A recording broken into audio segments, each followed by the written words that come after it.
So in the previous episode, we dived into why you shouldn't change your program every 4 to 6 weeks, the best ways to kick off a program, find your right weight, and then milk the weight, and basically how to make the best possible progression in the early stages of program, and how you can keep this going throughout your training cycles.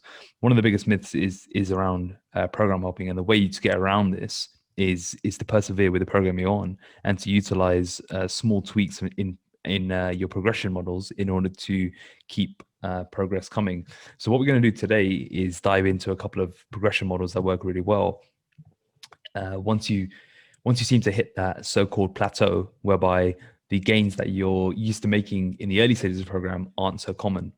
This isn't an opportunity to change the program altogether. Rather, it's to use different ways to sequence your sets and reps, different ways to choose how you make the progressions each week, because we know it's not just about weight on the bar, and various tricks and tips that we've accumulated over the years. So let's open up the floor and we'll kind of see where the discussion lands. So what are some of your favorite ways to progress once you get past that early honeymoon period of a new program?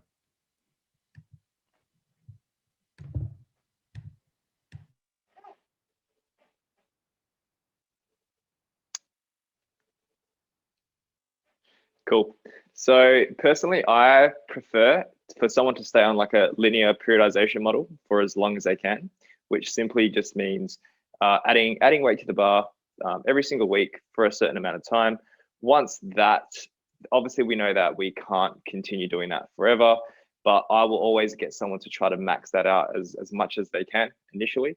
And then from there, depending on how they respond, I would then, one of my favorite ways to keep progression going without interfering too much with the whole programming side of things is to start introducing undulation periodization model, where you can literally take the same workout. Let's just say you're doing an upper lower split or whatever that is.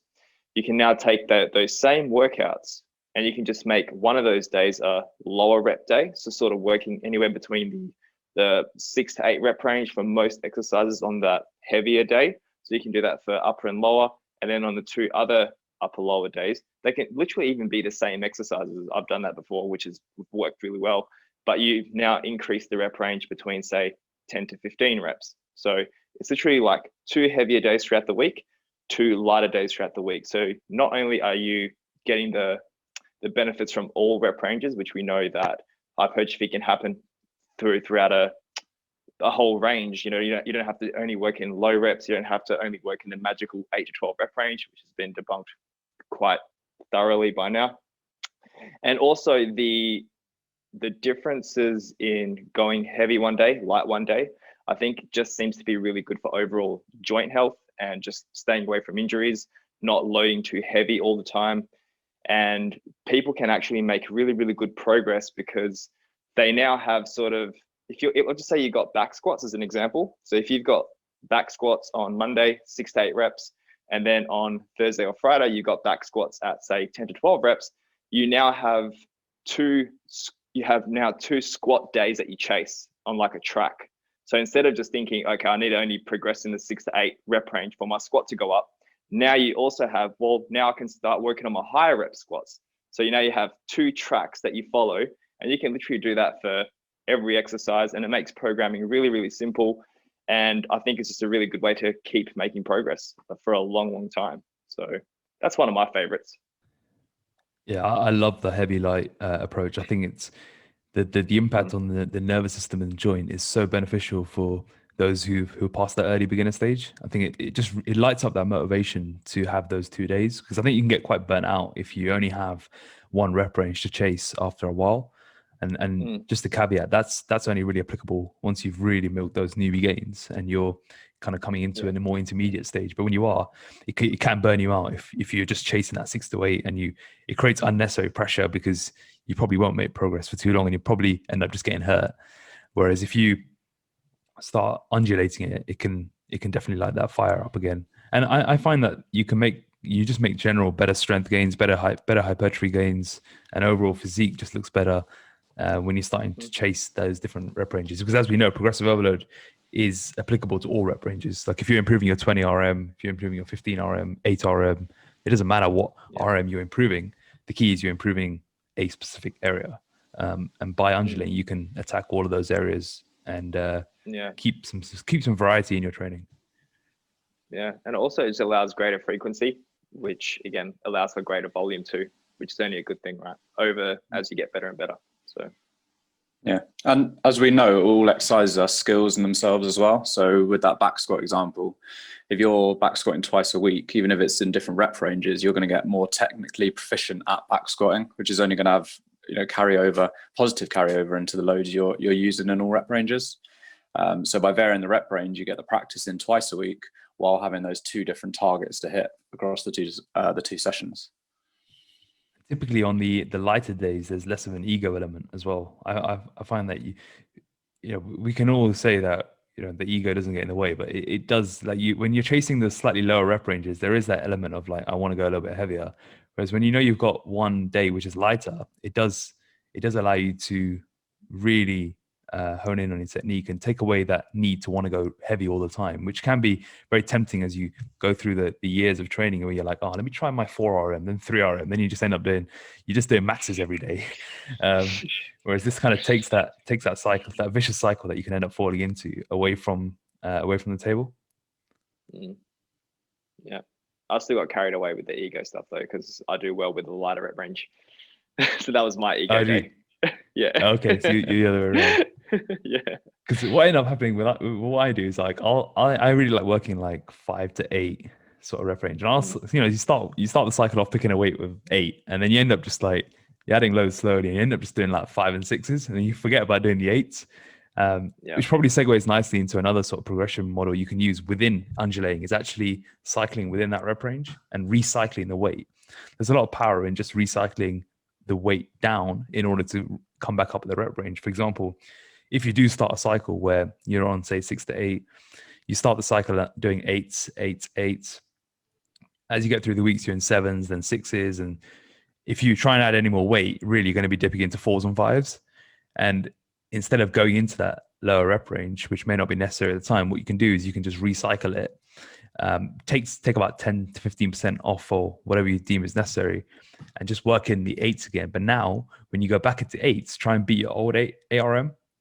And that's an easy way to sort of beat rep ranges, beat previous PRs, but also making progression without it being added load. And it can be another way to sort of deload the system, but at the same time enable progression in different ways. And the idea is when you kind of bring it back down again, you surpass your previous 6 RM, and the things that you're doing 4 and 5 with ends up being your 6s. I found that to work really well with presses, especially. I've had a lot of success with presses on that, especially when I'm trying to break into new territory. What I end up doing is, I'll ramp up through the cycle, end up getting to a point where the reps are getting too low, and then I'll just recycle it back up. And I always find that works well. And just even if at the end of that cycle you end up beating your previous top end by just 1 rep, that's a massive improvement. Because then in the next 10 to 12 weeks, you try and add another rep to that top end weight. And over time, you do that for a year or so, you've taken a 4 RM into an 8 RM, and that's massive progress in itself. So I find it works really well for pressing, but it can be used in every movement pattern. Yeah, and I think that really highlights what progressive overload is and the timescales you need to be looking at. Because I think it can be really easy to fall into the trap of thinking you need to add a rep or some kind of poundage to the bar every single week. But in reality, progressive overload isn't going to happen in such a linear fashion. And it's the progression that you're making on each lift over the course of a month, 3 months, 6 months that are really going to determine your progress. And so evaluating how you are progressing over those longer periods is going to give you a much truer reflection. Because I think we've probably all been there, had one bad session or whatever, or just have hit the same weight, same reps for 2 weeks in a row, and then you start panicking. Whereas in reality, that there is no reason to worry at that point, just making sure that form's good, still putting in the effort. And then if there's still been no progress after like 4-6 weeks, then you can start to think about changes being needed. That recycling when, method can, if you are banging your head against the wall with those, like with a weight, and you're not really getting past anything, there is that element of like fatigue masking fitness. And it's not to say that people are so deep in the hole, but what it can do is it can alleviate some of that extra systemic fatigue that going really, really heavy does have on your body. And when you do recycle the rep ranges up, and take it back to say an 8, 9, 10, it does give your nervous system a bit of a breather in order to recover and show its true strength gain. So when you do go back into it, when you do a recycle, for example, you could start a recycling period of leaving a couple of reps in the tank, and then each week you build up the intensity again, and that's kind of playing on the reps in reserve we discussed last week. But that only works if you have a true gauge of what your reps in reserve are. The research is quite clear that most people don't have an idea of how many reps they've got left in the tank. So if you do have a proper gauge on that, then it can work. But otherwise, just using that basic recycling method can help take away some of that fatigue that may be stopping you getting past a certain strength parameter. Yeah, I think it's also really important to note though that these plateaus and things only really come into play if you have everything else nailed down. I would say at least 90% of the time when people are experiencing plateaus, or just not improving as fast as they'd like in the gym, it normally comes down to either effort levels or form. So obviously effort levels really obvious. If you're not working hard, then there is going to get to a point where you're just not going to be able to progress without working harder. But the form one is a really big one, because you may feel like you're progressing really fast by adding load to the bar each week as you allow form to get looser and looser, but eventually that's going to catch up with you, and then there'll be a point at which you can't just fling the weight up or use momentum to get it moving anymore. And so you're going to have to really pull it back, make sure that form is where you need it, and then keep that consistent as you then progress. Obviously, we know progression is only real progression if form is good. But that, I think, is the biggest cause of plateaus out of anything, because unless form is consistently good, then that's always going to be a limiting factor. And so as much as the progression models are great, and definitely think about implementing them when needed, form needs to be in place, because regardless of what progression model you put in place, if form's not good, then you won't make any more progress. Yeah, that's bang on, Ed. And I think another to piggyback off that, many reasons for plateaus in the gym are also due to things that you're doing outside of the gym. So when you think you're stuck, or when you think nothing's going up in the gym, I would definitely start looking at your sleep, lifestyle, what has changed. All those things can impact your day-to-day performance, which again can, if you're not taking care of those things, and if you're not eating enough, or if you're not if you get quite advanced and you're not prioritizing your nutrient timing, like if you're going into a training session a leg day completely fasted with no food in your system, no whey protein, no nothing, and you expect to hit PBs, then are you really prioritizing your training in that sense? Do you know what I mean? So I would also, once I know that form is good, and once I know that everything in the gym is ticking along, I would do everything I can to look outside of the gym and go, okay, what can I be improving outside of here that's going to improve my performance in the gym, because I'm missing something somewhere. Because most of anyone who's listening to this, and even us three, we should still be able to make some sort of progress on a pretty regular basis, whether that's an extra rep, whether that's like a little bit more load, whether that's better technique, whatever it is, there should always be something happening to some degree, no matter how advanced you get. So, yeah.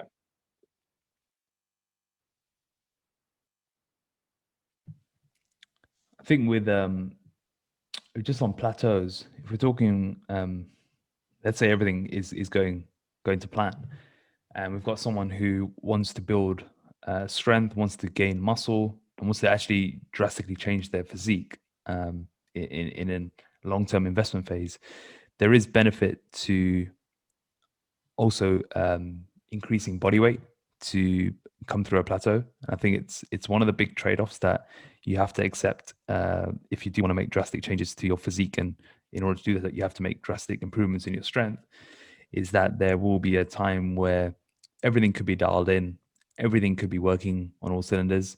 And the only way to push through a plateau is to actually add body weight.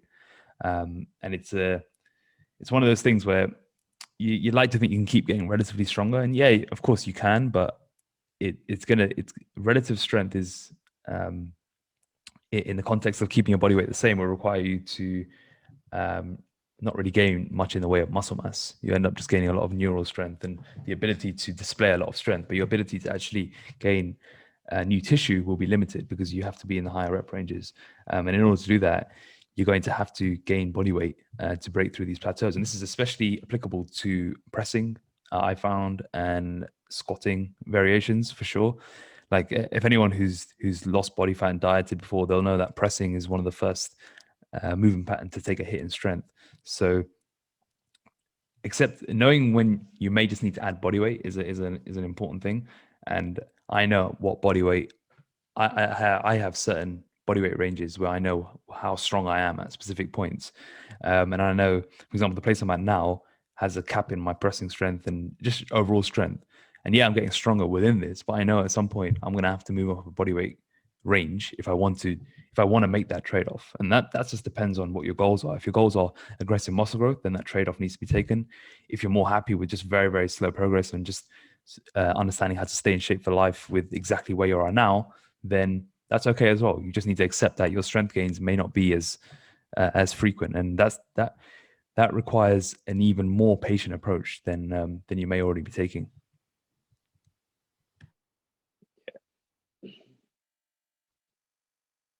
Yeah, no, I totally agree, and I've definitely experienced the same with especially pressing strength. But I think just to tie that in, I guess, with an anecdote with the lifestyle factors that you mentioned, Ivan, and body weight coming up. When I transitioned off the gym floor to online, as a byproduct, I was obviously being a lot less active. I was still training, but just day-to-day activity, like my NEAT was a lot lower just because I was now working at a desk rather than, moving weights around and training clients. And I found keeping my food the same, my weight started to increase a bit. But also my gym performance just went through the roof. And I couldn't believe it. I was just a bit of shock for the first couple of weeks. And it's how I imagine people must feel on their first cycle when they get on steroids, because it felt like every set I was touching I was just smashing it. I couldn't figure it out. But it must have been, the level of fatigue that I was just accumulating just from like moving weights around, being on my feet all day, having dropped that off.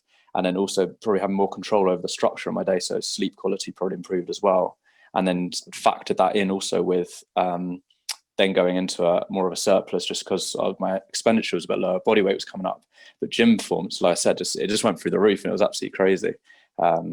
So yeah, that's just I guess an example of those factors kind of coming into play. Yeah, it's massive. Yeah. You often hear of people who are relatively strong, have decent experience, and they work like high stress jobs, and their ability to train hard is very, very high. And when they drop their frequency of training, suddenly they make more progress, they sleep better, they feel like they're on something just because they've taken away so much of that fatigue that comes with really, really hard training and under recovery, especially when you're dealing with high stress jobs or you're working long hours. These sorts of things do play a toll on your level of progression. And it's always something to consider once everything else is in place. I mean, that's a key caveat in anything we're talking about in this realm here. So if that is you, then potentially training 5 days a week is actually doing you more harm than good.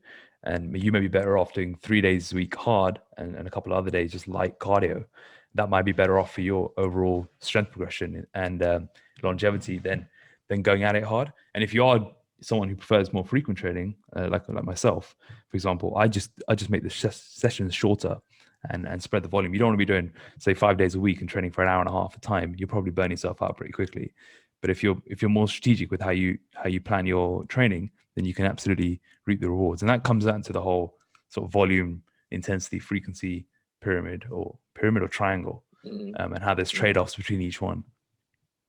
Yeah. And I think you touched on a really good point there, was how like in tune you are with your own body. And I think that in itself comes with experience, and that's when you can start implementing auto regulation, right? So you know how to either increase or decrease your training volume and intensity based on what's happening around you in life. We all got to admit that we all have periods of busyness.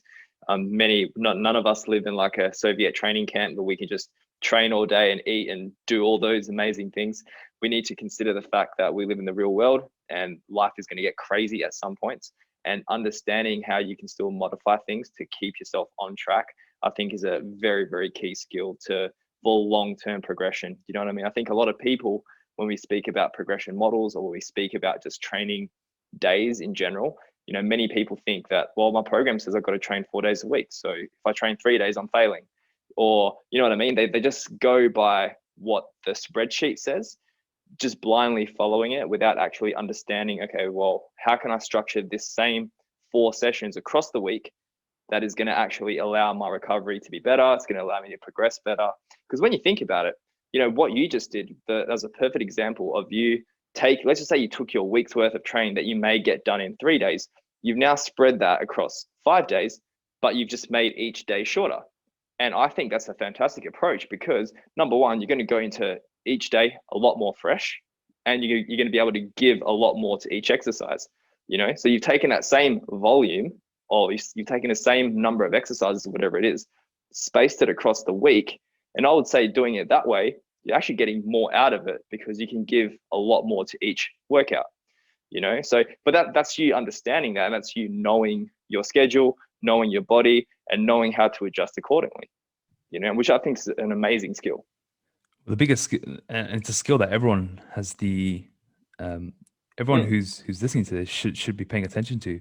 It's so important that you stay open-minded, you're willing to learn about your body, and you take an approach of trial and error. This is what it comes down to. Yes, you can follow a plan for a certain period of time. A plan will get you into the shape of your life and will get you to a certain level. But if you want to stay here, if you want to continue to improve, you have to sometimes ditch the plan and understand the principles behind the plan in order to then modify and adapt protocols to your lifestyle, because everyone will operate on a different level. Everyone has different genetics, everyone has different physiology, everyone has different psychology, and only really can you dictate this. A coach or a guide is only there to turn on the lights and make you think in a different way, but they're not there to tell you what to do. You have to take that responsibility over time and adapt it accordingly.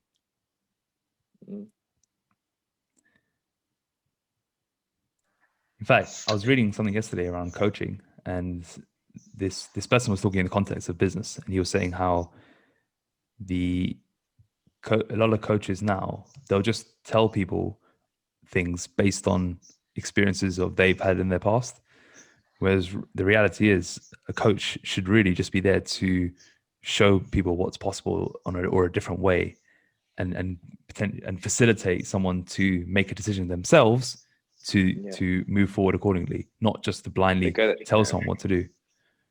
Yeah, show them the options and then allow them to choose their own path based on the information that's provided. That's what I like to think about. I never like to take the authoritarian approach with coaching. I don't like to speak to my clients like children. If I speak to them like children, they will act like children. My goal with anyone I work with is to empower them to be, yes, not only be able to make their own decisions, but eventually be able to coach themselves and eventually be able to make proper decisions on the fly. Like a good example would be, if your gym program calls for like a back squat and you start back squatting, but you hurt your back, someone who has initiative and someone who understands the principles would go, okay, I can't back squat. Well, what else could I do that's a squat pattern where I can still train my quads and glutes that is not going to load my back? Oh, cool. I'll go do some Bulgarian split squats instead and continue on my session. Versus someone who doesn't know those things, or someone who hasn't been shown the way, so to speak, would just be like, oh, can't do it, move on. No, can't do a squat. Program, back hurts, can't do it. Let's just do something, just moving on. So it's just little examples like that where you're not actually teaching people what to do, or you're not teaching people principles. You're just saying, here's a program, follow it. Yeah, I think a big part of that is obviously on the coach or whoever is hand now, the principles as opposed to just the plan. But another massive part of it is on you as the trainee to take ownership of your journey and your training experience. I think it can be really easy when you do have a plan that you just go in the gym and you just have your blinkers on. All right, it's a split squat now, I'll do a split squat now, this. But it's really thinking about not only in terms of your form and your effort levels, but also in terms of how you feel after a certain exercise or a certain combination, or when I really push hard with this exercise, this has an impact later on this, and being reflective yourself. And then this is, if you have a coach, something you can discuss with them to help accelerate that process. But you need to be really aware and conscious of what's going on in the session, and then how different things impact, because that's ultimately what's bringing together this wealth of knowledge that you can then draw on as you then start to auto-regulate yourself, because you need that bank of knowledge and experiences to be able to auto-regulate from. The best way people learn is by figuring things out and solving problems. And what you said there around, taking it to a coach, better ways, even better than that, is probably is trying to figure it out with some peers, because that way you have to really knuckle down and think about it, because otherwise you may end up going to someone who knows what to do, and they'll just tell you what the answer is. The reality is that you could probably, if you have enough knowledge and have enough education around it, you can figure it out with some fellow peers, and you'll see how much more empowering that is, because now you've come to the conclusion, you've come to the answer yourself, and you've owned it, rather than just being told it. And just being told something is never going to teach you. You learn by doing, right? You learn by discussing. And this is where the power of actually just discussing with other people who are also on that common journey can be such an important part of what you're doing. And this applies to anything really that you're doing. If you want to improve on a skill, discussing it with people who are also trying to improve on a skill, who have access to the similar knowledge base, is always going to trump just hearing it from one person. Just make sure you're surrounded by people who know what they're talking about. Exactly. And that's why it's up to everyone has a responsibility to learn about themselves. And if we just bring it back to progression models and bring it back to what we're talking about with plateaus and just understanding your body, you'll also start to understand what sort of progression models apply to what sort of body parts that you like to train, or what sort of movement patterns. You'll start to see that, okay, some things, like, for example, you always get asked, here's one thing you will always get asked is, why don't my biceps get as strong as quickly as my leg press? Why is my bicep curls not going up with my leg press? But when you start understanding that smaller muscle groups will progress much, much slower, and you'll need to use different progression models to eke out gains, then you start to understand, you start to build that database to then work off from. For example, with bicep curls, your best form of progression is probably going to come through probably reps, and probably the quality of the reps. It's not very I don't really see many people curling properly over, say, 16 to 20 kilos. You don't see that often. People curling them properly and doing more and more than that. You're probably going to find you end up in that range. You top out of that range of 14 to 20 kilos somewhere. I don't know about you guys. Maybe I'm just weak on biceps, but I'm not really getting it. I'm not really curling much over, say, 16 to 18 kilos on a regular basis with good form and good quality of reps, and for a decent amount of reps, not doing 3 RMs on bicep curls. So I think there's definitely something to be said for understanding when certain body parts will just be really slow and they'll need a different type of progression. It's like lateral raises as well. After 8 to 10, maybe 12 kilos, you're not really going to get that much stronger on it. And you're better off just going for reps, going for quality of reps, potentially training them more for blood flow, as opposed to typical progressive overload. And just understanding what exercises suit what rep ranges, what progression models, etc. It's going to help you a lot long term in understanding what to prioritize as well, and what to just sort of go with the flow on. Yeah. It's a very good point. I think, or with the topic of more isolation exercises or things like lateral raises, anything that's more like single joint, where progression is slower from a weight point of view, setting rep ranges and rep targets for them, I think is the best way to progress them. Personally, from experience and just from what I've seen on the gym floor and working with many people, giving someone, say, a rep range. Let's say we're doing bicep curls. Let's aim for a rep range between 12 to 15, and you're going to stick with the same weight until you actually manage to get 3 sets of 15. Then you up the weight, and then you have that sort of 12 to 15 rep range buffer. And then your reps may come down to, say, I don't know, 13, 12, 11. Let's just say it's like 10 to 15 the rep range, just to be even safer. And then again, you just repeat that same process. You literally just stick with the same weight until you're able to get the top end of the rep range for all 3 sets. So you may be using the same load for say 3 to 4 weeks on end, but if you're adding 1 or 2 reps every week across the sets, you are still by definition progressively overloading, and you're still adding reps, you're still getting better, and your biceps should still be growing. You know what I mean? So I like to take that approach with bicep curls, lateral raises, tricep extensions, anything that is more single joint, where the more heavier compound lifts, you know, your squats, your deadlifts, your bench, all those exercises are more what's favorable for adding load, you know what I mean, as a progression model, simply because you have so much, you have a lot more room to play with when you think of it. If you were to add 2 kilos to a bicep curl, from like 10 kilos to 12 kilos, like the percentage increase is, what's the quick math on that? Just 20%. under 20% increase. 20%. Yeah, just under 20%, right? Yeah, about that. And then imagine if you did the same thing for deadlifts. Yeah. Or if you did the same thing for squats. It's just like, what?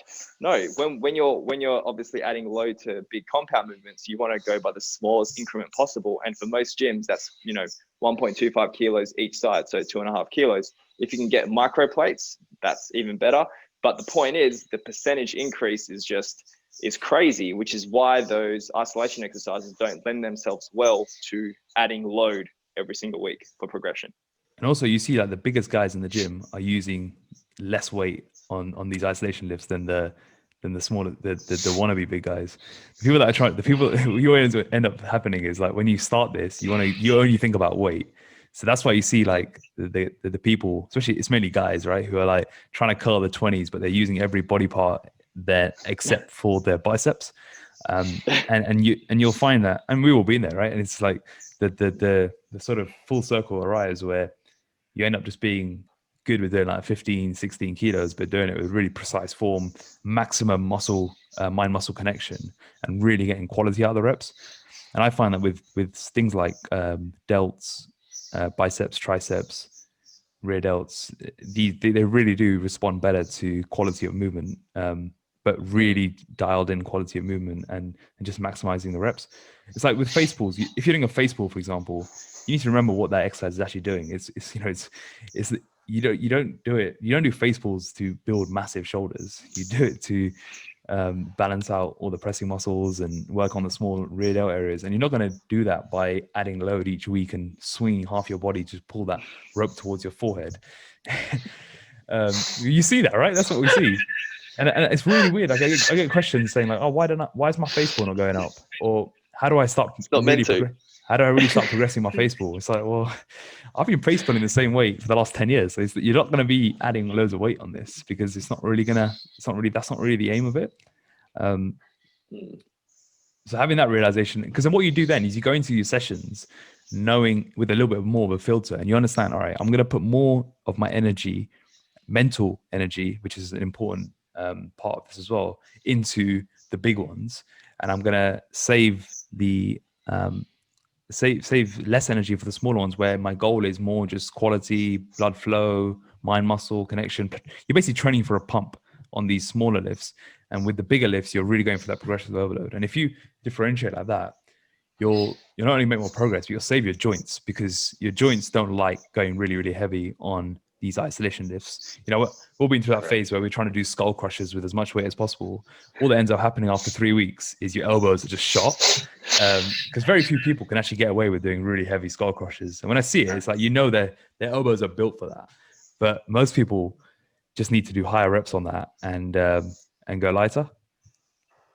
Yeah, and it makes complete sense when you think about it. Like compound lifts, you have multiple joints that the load can be spread across, you know, which is why you can move a lot more weight with like a bench or squat or deadlift or leg press or whatever. You just have more moving parts that can contribute to that lift. But if you're literally doing bicep curls properly and not turning it into a full body exercise, then yeah, you just don't need that much. You don't need that much load. You just need, good contraction, good mind to muscle connection. You know, that term is funny these days, but I still think it's very applicable to isolation exercises. And yeah, really leaving your ego at the door. And I think I know this is more about progression, but I think you just reminded me of a really important point, is just the exercise order in a session. So most good programs will have the harder, more technical, heavier stuff at the start of the session, and then it will finish off with the more pumpy isolation work. And that's sort of there for a reason. That means you can give your all for those exercises that need a lot of mental capacity and a lot of your energy, because what's done first in your workout is usually what gets the most stimulus. And I think this is also part of the reason why people have horrible calves, is because no one ever starts their day off with calves. Everyone always starts their day off, or everyone always finishes their sessions with a couple sets of calves, and like, oh, so I can't grow them, But to be fair, they are very genetic, but I still think that could be a contributing theory. And yeah, like if whatever you start with, you will adapt to the most, and that requires your most energy. And as you move throughout that session, you'll notice, yeah, we're not going to start your session off with a face pull, unless it's before bench. I think that can have its value, but other than that, and besides other pre-exhaust methods that we probably won't get into today, there is, in general, your schedule, your exercise day should start with your heavier stuff at the start, the harder, more technical stuff that you want to improve, and then the less complex the exercise, the lower down the totem pole from like a session point of view. Yeah, the pre-exhaust stuff is an interesting one, because I think as you get more advanced, there's definitely value to mixing up that order. That the one you've said there is pretty much the framework for most people. You start with the compounds and then move on. As you get more and more advanced, like there is benefit to using isolation just to pre-fatigue certain areas. For sure. Yeah. For example, you're doing a Romanian deadlift and you're a bit more advanced, you may want to take care of, you may have some pre-existing injuries. There may be benefit to doing leg curls, back extensions, or whatever, just to pre-fatigue and pump that area up. But for the most part, I think most people listening don't need to be worrying about that. Yeah. They just need to focus on how to distribute their energy through a workout, which is a big part of this learning.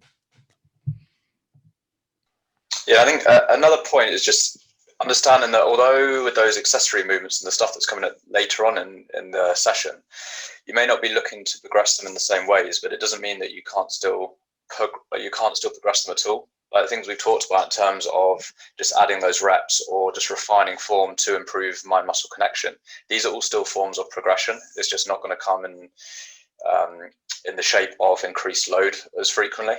And so it doesn't mean that you can just sack off all of the second half of your program, or that you just don't need to concentrate on them. If you do want to really improve that mind muscle connection for say a bicep curl, then you need to be really aware of what you're doing, because as soon as you start letting that upper arm move around or your torso move backwards and forwards, that's when you're taking away load from the bicep.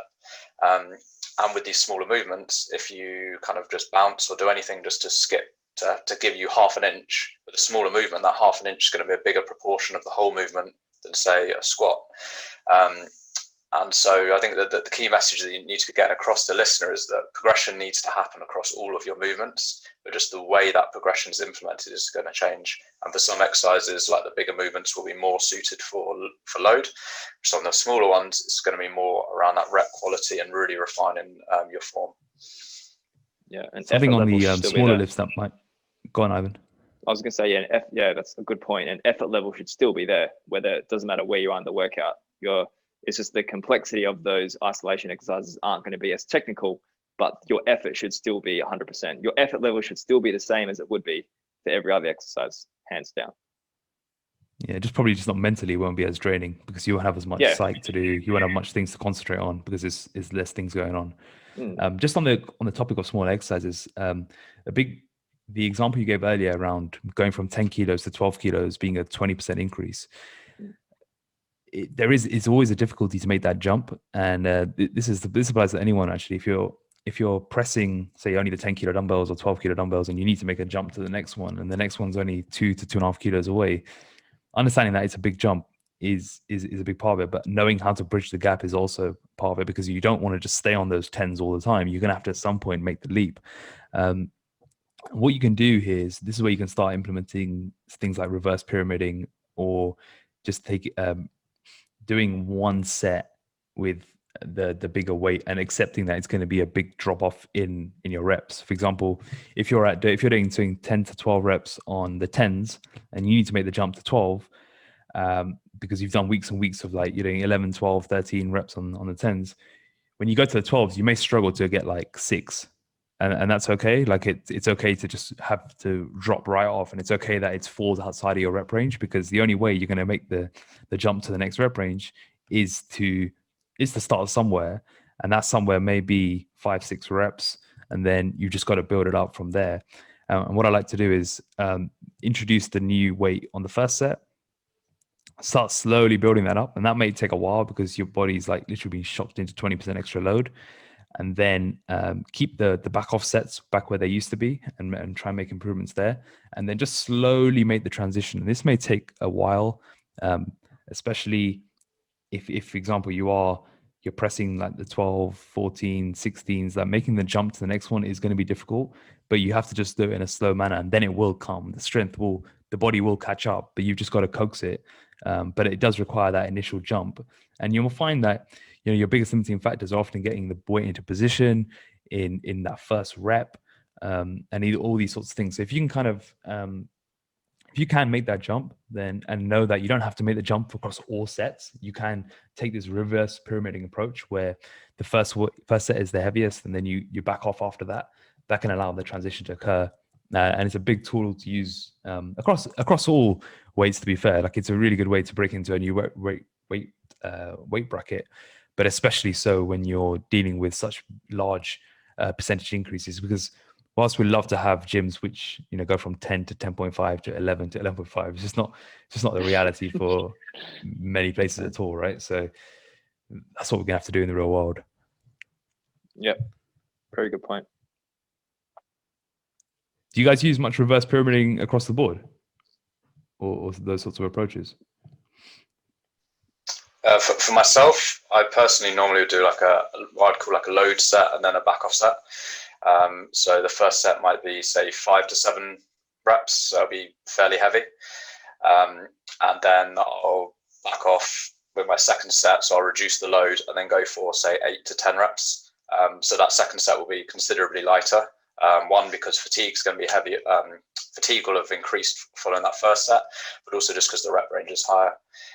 But what I would do, say, is if I go in with that loading set and hit 5 reps with a certain weight, I'll just stay with that weight until I hit 7 reps.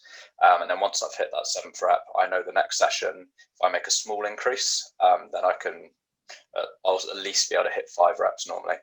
So that works well with things like barbell movements, where you can just add 1.25 to each side. If it was a case where there was bigger jumps with dumbbells, maybe it was like as you sometimes get to heavier dumbbells in certain gyms, I'll just go up in 5s rather than even 2s or 2.5s. So if that was the case, I would just bring the rep range a little bit bigger. So it maybe start at 5, then once I can hit 9 reps, then I go up to the next one, and something like that, because then it just gives you a bit of room to fall back within the same rep range. And that's something I recommend for a lot of clients, even if they're doing, say, and there's no pyramiding in there at all. It's just, say, 3 sets of 8 to 12. Most of the time, unless there is a huge jump, or kind of like you said with those dumbbells, if they can get to the point where they're hitting 12 reps in a set, normally they'll at least be able to stay within 8 or above once they do then make the next jump. But if that's not possible, then again, like you said, dropping down to 6 or even pushing the top end of the rep range up to, say, 15, just again gives a bit more buffer for them to drop back down and then build back up the reps again. Remember, the rep range is only a guide. It can be broken. Yes, it's a good point. It's a very good point. So yeah, personally, obviously I don't do much reverse. I don't do the reverse pyramid much anymore. Back in the day, I did prefer the top set. If I was doing more compound lifts, so if I was doing like RDL, squats, anything that I really wanted to make progression on, I would use the first set as my main set for progression. So I would have a specific rep target that I'll be aiming for with a certain weight, and I would, if let's say it was for RDL, rep target was 10. I would obviously aim for 10 with a certain weight. Once I've hit 10 for that first set, I would then use that same weight for the subsequent sets, and I'll just let my reps sort of drop off as they do. And I found this was really good for me, just from like an auto regulations point of view, because some days I'll have bit more energy, where those drop-off sets, I would actually be able to do a couple more reps on days where I didn't have as much sort of capacity to recover or whatever it was. I would naturally drop a little bit lower in reps, but that was completely fine because all I was using for progression was that first major set. And my sort of token to go up in weight was, okay, if I hit my first set with that rep target, I'll then up the weight by say 1.25, 2.5, and then I would next week for my first set try to get 10 reps again. And if I fell at say 8 reps, I would be like, that's fine. I'll just stick with that same load until I finally managed to get 10 reps. And that would usually be like maybe 1 or 2 weeks. It would never be like exponentially, like a long time. Like I never found myself getting stuck on anything, which is really interesting. But yeah, I never used to do like drop the weight or any of that sort of stuff for myself. But what I have found for clients that I found works really well is using that first set of the major lifts as like your progression model or your main priority for the day.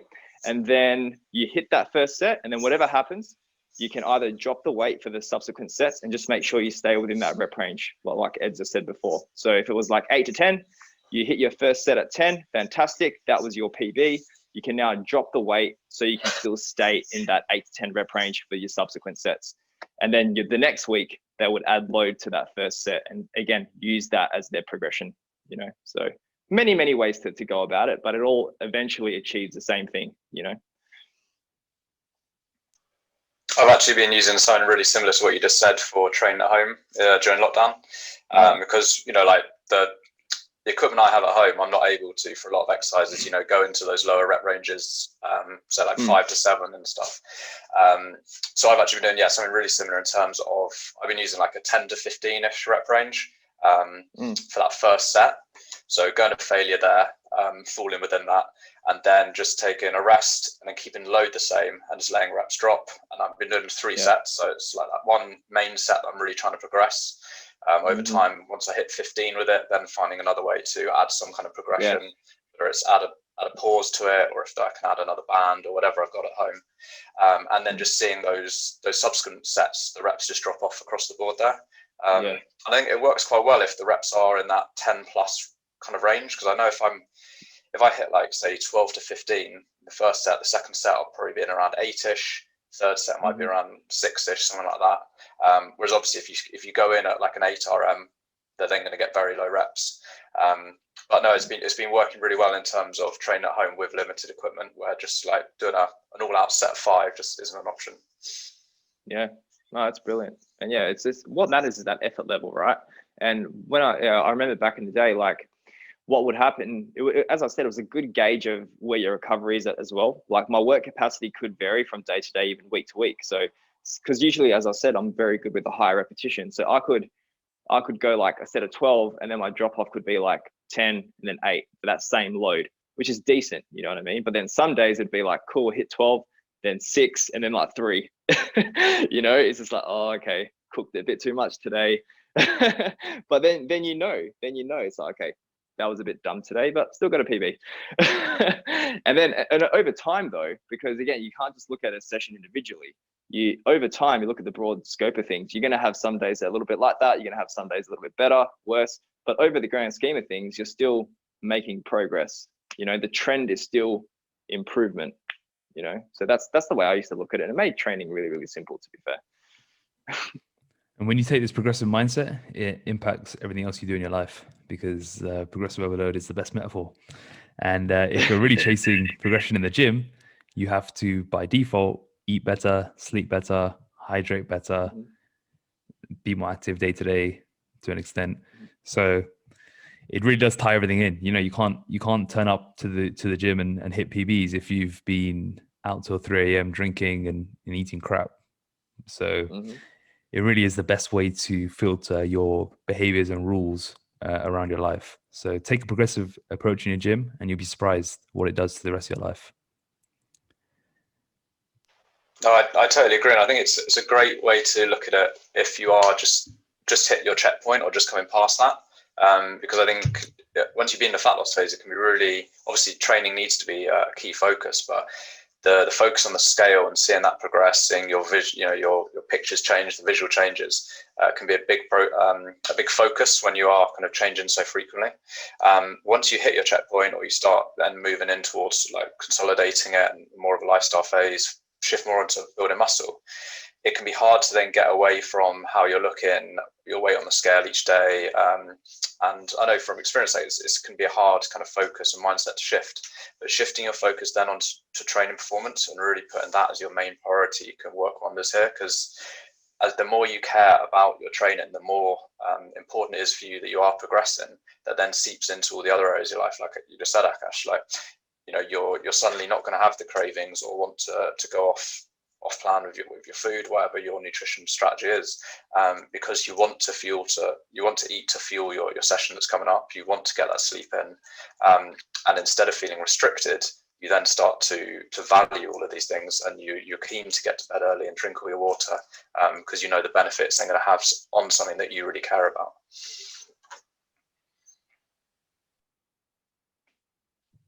Bang on, and that's a wrap.